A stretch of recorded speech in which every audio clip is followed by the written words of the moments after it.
Welcome back to Ammaji kitchen. Ammaji కిచెన్లో ఇవాళ ఒక స్పెషల్ కూర చూడబోతున్నాము. అదేంటంటే బేబీ పొటాటోస్, చిన్న బంగాళదుంపలతో కూర అనమాట.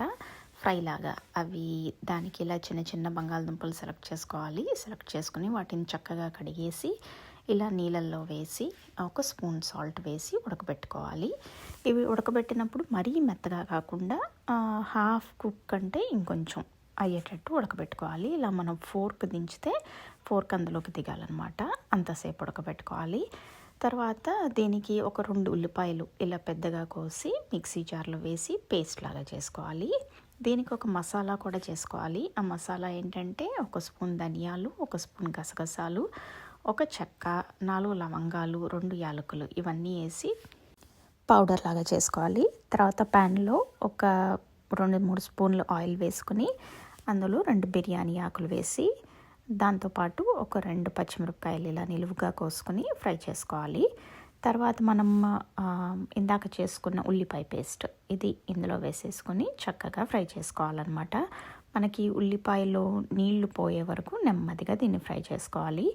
ఈ ప్రాసెస్ అంతా ఒక 5 నిమిషాలలో పడుతుంది. సో కొంచెం ఓపికగా ఉల్లిపాయ పచ్చి వాసన పోయే వరకు, నీళ్ళంతా పోయే వరకు చక్కగా ఫ్రై చేసుకోవాలి. ఈలోపు మనం ఉడకబెట్టుకున్న బంగాళదుంపలు తోలు తీసుకుని రెడీగా ఉంచుకోవాలి. ఈ బంగాళదుంపలు మనం తోలు తీసుకోకుండా కూడా చేసుకోవచ్చు. అలా చేసుకున్న చాలా బాగుంటుందన్నమాట. తర్వాత వీటిని ఒక ప్యాన్లో 2 స్పూన్లు ఆయిల్ వేసుకుని ఒక 1/2 స్పూన్ ఉప్పు వేసుకుని కొంచెం ఫ్రై చేయాలి. ఆయిల్లో డీప్ ఫ్రై చేయవసరం లేదు. జస్ట్ ఇలా షాలోగా ఒక 2 స్పూన్స్ ఆయిల్, లేకపోతే బటర్ రైస్ అయినా కొంచెం ఫ్రై చేసుకోవచ్చు అనమాట. ఈలోపు మన ఉల్లిపాయ దగ్గరకు వచ్చి అందులో ఒక 1/2 స్పూన్ ఉప్పు, 1/2 స్పూన్ పసుపు, 1/2 స్పూను కారం అండ్ ఇందాక మనం చేసుకున్న మసాలా పౌడర్ అవన్నీ వేసుకొని ఒక 1/2 స్పూన్ జింజర్ గార్లిక్ పేస్ట్ కూడా వేసుకొని ఇవన్నీ చక్కగా కలిపేసి మళ్ళీ ఒక 2-3 నిమిషాలు మన ఉల్లిపాయలు ఫ్రై చేసుకోవాలి. చూసారా, ఉల్లిపాయలో మన నీరంతా దిగిపోయి చక్కగా ముద్దగా అయింది.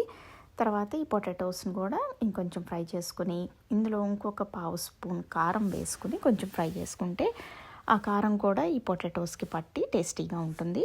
ఒకవేళ మీకు ఎక్కువ కారం వద్దు అనుకుంటే ఆల్రెడీ మనం ఉల్లిపాయలో కారం వేసుకున్నాం కదా, అది సరిపోతుంది. సో మీ కారం లెవెల్ని బట్టి అడ్జస్ట్ చేసుకోండి. తర్వాత పొటాటోస్ అలా గోల్డెన్ బ్రౌన్ కలర్లో క్రిస్పీగా అయినాక ఆ పొటాటోస్ తీసుకొచ్చి మన ఉల్లిపాయ పేస్ట్లో వేసేసేయాలి. చూసారా, ఉల్లిపాయ పేస్ట్ అలా ముద్దగా అవ్వాలన్నమాట, నీళ్ళన్నీ పోయి. సో ఈ 2 కలిపేసి ఇంకొక నిమిషం మగ్గనిస్తే సరిపోతుంది. ఎక్కువసేపు అవసరం లేదు. అంటే ఇదంతా మనం మూత పెట్టకుండా చేయాలి. మూత పెట్టకుండా చేస్తేనే అప్పుడు మనకి పొటాటోస్ బయట క్రిస్పీగా లోపల సాఫ్ట్గా వస్తాయన్నమాట. చూసారా, అయిపోయినాక మన కూర చూడటానికి ఎంత బాగుందో, టేస్ట్ కూడా అంతే బాగుంటుంది.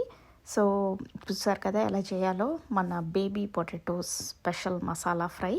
ఈసారి తప్పకుండా ఇది మీరు ట్రై చేసి ఎలా ఉందో మాకు చెప్పండి. మీ ఇంటికి గెస్ట్స్ వచ్చినప్పుడు, ఎస్పెషలీ వెజిటేరియన్ గెస్ట్స్ వచ్చినప్పుడు ఇది చేసి పెడితే వాళ్ళకి చాలా చాలా నచ్చుతుంది.